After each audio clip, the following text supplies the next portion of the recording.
Prea iubiților, cred că nu există vreun om care în aceste zile să nu fi auzit, să nu fi văzut situația dramatică prin care trece poporul turc. Iată de ce misiunea Renovatio prin samaritenii s-a gândit să plece din nou la drum. Pe de o parte avem un convoi umanitar care este pregătit să plece spre Turcia, iar pe de altă parte vrem ca prezenți fiind acolo să luăm legătura cu cei ce sunt implicați. Avem deja pastori, biserici, misionari care ne așteaptă. Se poate ajutoarele să fie venite din două direcții. Fie cumpărăm în România și organizăm un convoi umanitar, deja sunt 400 de pachete pe care noi le-am pregătit, fie plecăm noi cu resurse financiare și cumpărăm din Turcia.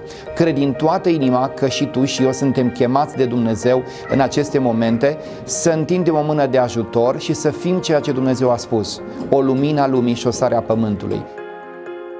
Inima unui samaritean este inima acelei persoane care nu poate trece nepăsătoare pe lângă nevoia semenului sau nevoia unei națiuni.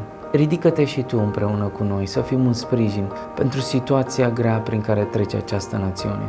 Turcia are nevoie de samariteni.